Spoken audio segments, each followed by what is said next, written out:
Hi beautiful people, it's Bridget. Welcome back to my channel. So today we're reviewing an expensive palette from a brand that I do have a love-hate relationship with. Some of it's good, some of it's not. But today we're talking about the inconsistent brand, like the inconsistent brand, but aesthetically perfect, Melt Cosmetics. Now we are trying out the Mary Jane palette today. I'm going to do some swatches and just look for you.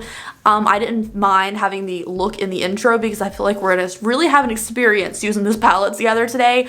And this palette retails for $58. If you are a VIB at Sephora, I believe, it's 20% off right now. And I'm super excited to play with it. The word hype does not begin to say how much I really was hyped with this palette because I love cool tone shadows. However, Melt, besides the fact that you're really inconsistent, can we talk about the fact that the whole weed theme is just blown out of proportion with y'all? If you know what I'm saying. Like, if you want to smoke weed, cool, I don't care, it should be legal already. But like, do you have to make all of everything weed themed? We get it, you like to smoke. Can we have another personality trait other than that, Melt? Please, thank you. Okay, I'm really ripping on a brand who fits my aesthetic, aren't I? But anyways, let's go ahead and get started trying out this palette. It's gonna be a weird experience today, you guys. Spoiler alert, it's not what I expected, I guess. Also, quickly, if you're not subscribed to my channel already, I greatly appreciate if you did that and give me a thumbs up on this video. It really does help me out. And now let's get started with the swatches and everything. Alright, hi, so let's go ahead and get started. Now, you know that you saw my look in the intro, but I don't feel myself. Like, I don't feel the best with myself. I feel it's like a gloomy, doomy day for like 2 days in a row. And I just don't feel cute, so I wanted to look my best in the intro, so hopefully it looks good. I don't know yet. But let's go ahead and get started. I am beyond hyped about this, you guys. This literally came in today.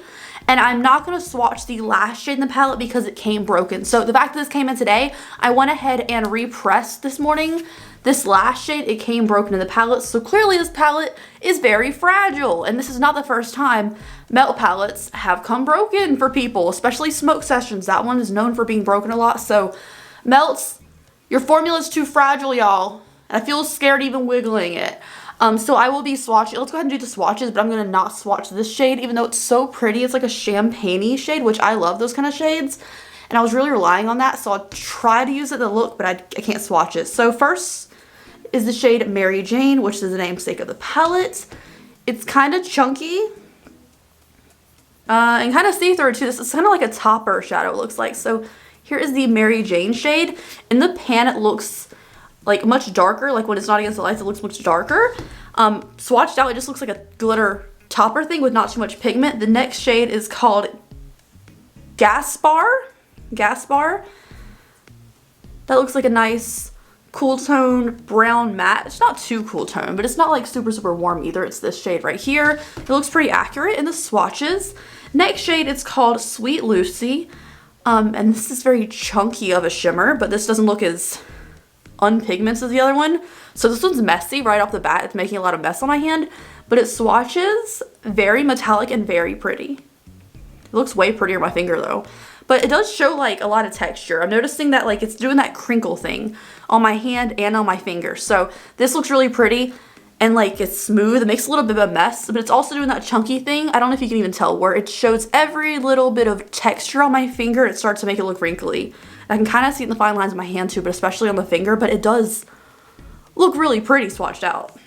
I'm just kind of scared because Melt is one of those brands that like everything they release looks so freaking beautiful and I need it in my life, but there's such an inconsistent brand that it's either a hit or a miss. It's like a toxic relationship with me and Melt because like they're aesthetically just such a wonderful person, but they're not good to me all the time, you know? It's the epitome of a toxic relationship with me and Melt. So that's why I'm like analyzing these swatches so far. Next up is called Bomba, which is more of a gray, which I really, ooh, no mess, super sparkly, pretty, so pigmented. That's what I wanted, you guys. This is the shades that I love from Melt. They look so good. Okay. Next shade is called Since Milla. It felt more dry swatching it, but okay, so it swatches out pretty fine on the hand. It just felt a little more dry in texture when I rubbed my finger in the pan, but that's what that looks like. It's pretty good. Next shade is called Santa Maria, which is like a gunmetal gray tone, which is super pretty. I got a lot of pigment on my hand that time when I swatched on my finger. I went like really far with it, But this is this shade. Very metallic, very pretty. Kind of has a little bit of a warm undertone to the color, but it looks very pretty, a little bit chunky. The next shade is called Rubia, which is kind of a taupier brown shade in the pan. It's swatched a little bit darker, so this is what it looks like in the pan. It's this shade right here. It looks a little bit darker on the hand, but it's swatched out very nicely. It feels very smooth. The next shade is called BO, which, not a great shade name there. And this is very pretty with some sparkles in it. And I'm not getting that weird textury finger thing with this one. It looks very smooth and nice. The next shade is called Mari, but it's with an I, which is kind of the lightest matte in the palette. That's where it's, I'm gonna swatch that again. It's just not really showing up. It's kind of close to my skin tone, but it still should show up, but that's that shade. I'm not really impressed by this swatch whatsoever. This is what it looks like in the pan. It is a very light shade, but I kind of expected to see it more than this. But anyways, I'm gonna try to swatch the last shade, which is Cali. I'm just gonna touch the top lightly to try to swatch it for you guys. And I'm getting more of that topper thing from this one as well. It's right there. I did get a pretty good amount on my finger to swatch it with. But again, it's a topper, kind of like the original Mary Jane shade. So both of the shades on the ends kind of seem like toppers with not too much base pigment to them. The Sweet Lucy shade, which is this one, made my finger look kind of textured, so I'm scared it's gonna look chunky on the lid. But everything else swatched out pretty good. The lightest matte is really impressive, but it's really good for a transition, hopefully. So we're gonna test it out. So I'm gonna go ahead and prime my eyes before we get started with the Drawer Cosmetics Clean Canvas Base in Fair. I'm just gonna put a little bit on my pinky and blend it on my eyes.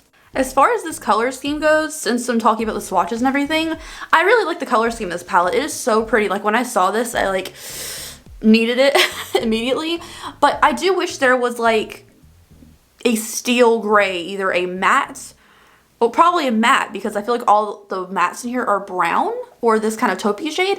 I want a gray matte. Now we have some of the gray shimmery tones here, and then some of these toppers would look great with a gray matte. So I wish we had a gray matte in here instead of maybe this shade or this shade, because they're kind of similar, just have a different undertone to them. So either Gasper or Rubia, I kind of wish were like a gray instead. But overall the color scheme is super, super pretty, and like I needed this. Like I was on their website, because you can get the early access code if you sign up for the emails, trying to buy this the second it launched. But they only had it on sale if you wanted to buy the whole collection. I really only wanted the palette, so like that kind of sucks. But then it was on Sephora sale and someone sent it to me, and I'm super grateful for it, and it is so pretty. It's so pretty. Okay, I'm gonna stop drooling at it. Let's do the eye look now. So my go-to look that I'm thinking of doing is something I use, whoa. When I shake this, I can hear the glitter in the inside moving around. I thought it was just like printed in there. It's not. Can y'all hear it? It's shimmery, it moves around in there, which I shouldn't be shaking because I repressed that shade. But my go-to look that I'm thinking of for this is like my go-to goth night look. So if I go out with Cortland and we go to a goth night thing, which you can mind your own business and you can stay in your own table and you have to wear a mask up to the bar and everything. I usually do like a gray halo eye, but we don't have a gray matte for that, so I'm gonna go for the same halo eye aesthetic because that's what I'm feeling with this palette.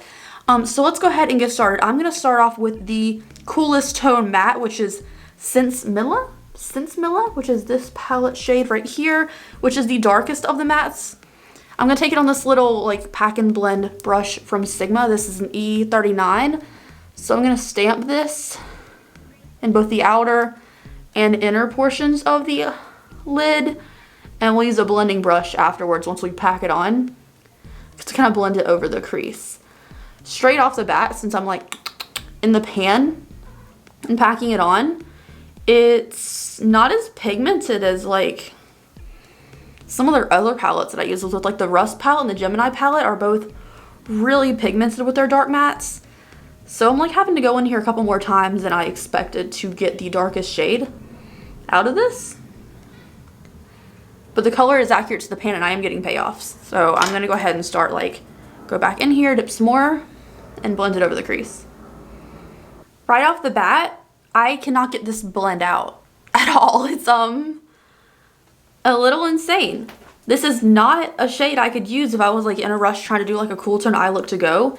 I am having a ridiculous, I mean, yeah, people say like hold it from the end of the brush, blend out easier. It doesn't matter when I'm trying to blend it like this. It just does not want to blend out. it's just very stuck where I put it, and it took me a lot to pack on to get it there, so I'm not really impressed with this shade right off the bat. I'm going to take a little bit of the Mari light matte shade that didn't really swatch too well, tap off the excess, and try to add it just to maybe see if it'll help move that other shade.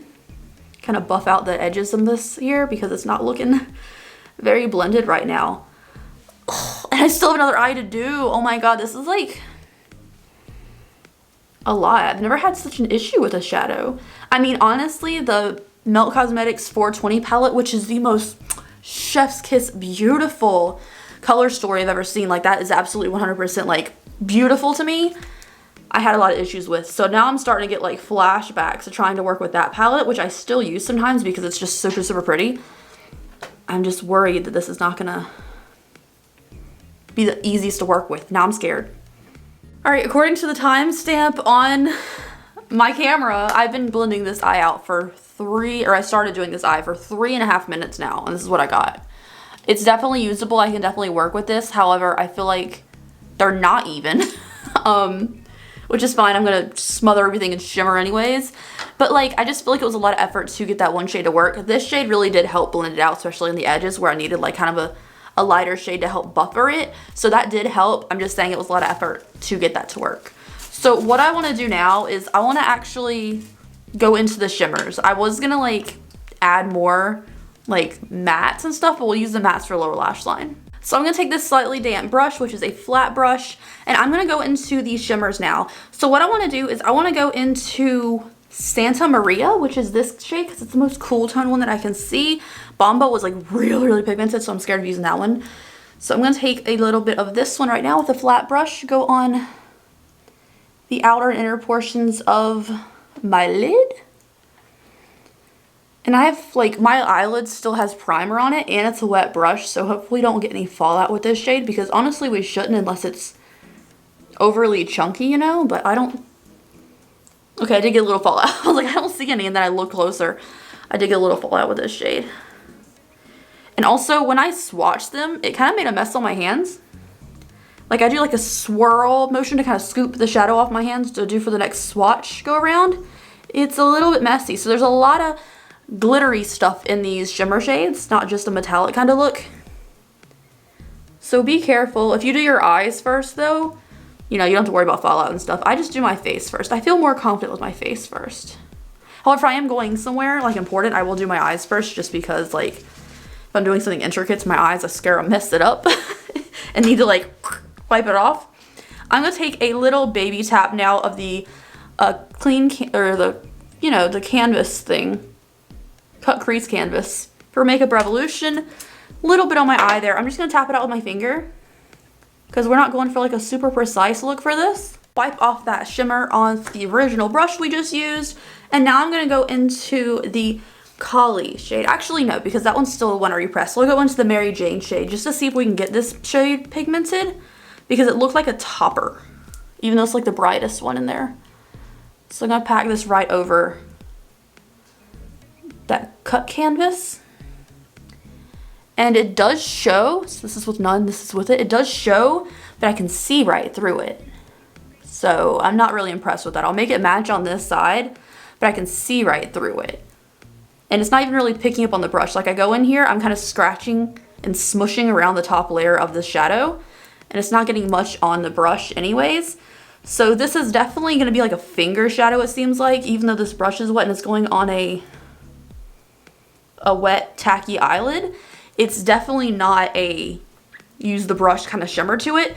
So what I want to do instead is I'm going to go into the BO shade, since it's the other bright shade in the shimmers. Pick this up. This one picked up better. And I'm going to go right over that. I'm not going to have anything to brighten this look for the center, like the big halos, just like a brightness in the center.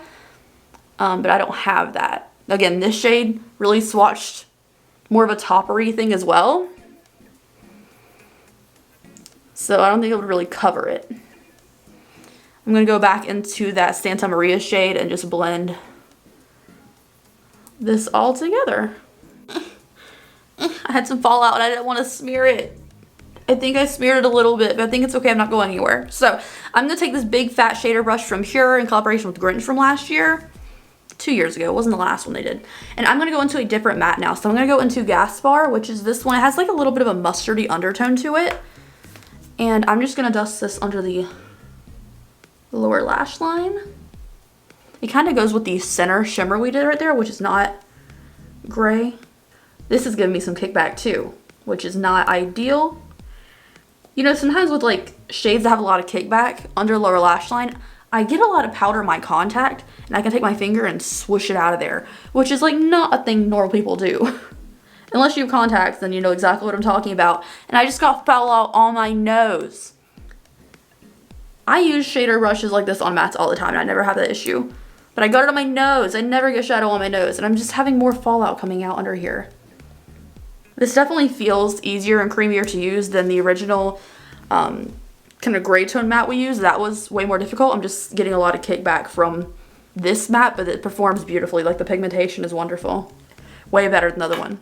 Alright, so here's my eye look up close. It's definitely not my most spectacular thing in the world. It could use some more blending.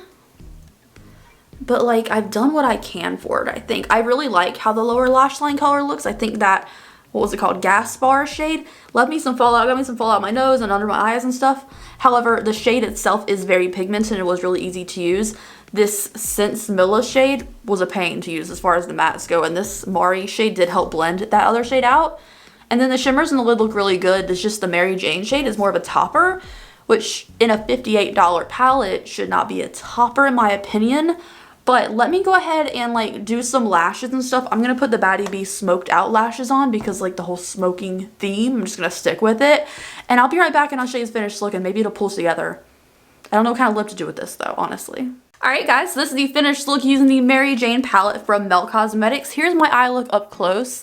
I actually did not go for those smoked out lashes. I just wanted something bigger, so these are the extra style and I put a little moon stamp as well. Overall, I think the eye look turned out fine. I know I'm going to get a lot of comments in the comment section saying I was really harsh on this palette. However, it is a $58 palette. A lot of the time I review stuff, it's like Colourpop and cheap and easy for me to get. But like, this is $58. For $58, it needs to be flawless, honestly. And it's not. Like, so, I mean, I already talked about my qualms, how I feel about this matte shade. It was really hard to blend out. I really did enjoy using this one, even though it didn't really swatch out the best. The two in shades being toppers is odd to me for the price of this palette. We don't need two, and they actually swatched out kind of similar because this one does not show up as dark on the swatches as it does in the pan. I would say I would like to see one of these be switched out for a gray matte, like I said before, because they're kind of similar. And, I mean, there is a gray, like, this is supposed to be a cool tone palette for their advertisements and stuff. I want more gray in it, I think, but I don't need it just gray. I do like the mix of browns in here as well. Overall, I did get a pretty look out of it. I'm going to get a lot of use out of this palette because I do enjoy the color story. However, this is not a go-to run out the door palette for me because it does take a lot more effort to get these shades to work properly, and I do get a bunch of fallout under the eyes with some of the chunky shimmers. So it is a good palette. Is it necessary? No, I would say like if you like this palette, try maybe Colourpop's Stone Cold Fox because it does have grays and cool tones as well as some darker kind of brown shades, which is a really good mix for a cool tone palette, which I consider this to be. I do not like the glitter frilly stuff. The box looked so much prettier in my opinion than this confetti looking glittery stuff, and it's not flat, which I do like my palettes flat, but it's not too obnoxious where it's gonna be an issue. This isn't my personal preference, however, I do feel like the pattern design on the palette is pretty itself. So I'm not a fan of this glittery thing, but the palette is pretty on the like aesthetic as a whole. I do think it's nice, and I will get a lot of use out of this palette, and I'm very grateful to have it and everything, but it is not a easy to use palette, and I don't think it's worth the money or the 20% off Sephora price. I don't know, because I love gray tones, I will say it's worth that 20% off price, but if you are not like using cool tones all the time, it's definitely not worth it for you. So thank you guys so much for watching today's video. Let me know what you think. If you have this palette, do you love it? Do you hate it? Let me know down below, and I'll see you in the next video, you guys. Bye.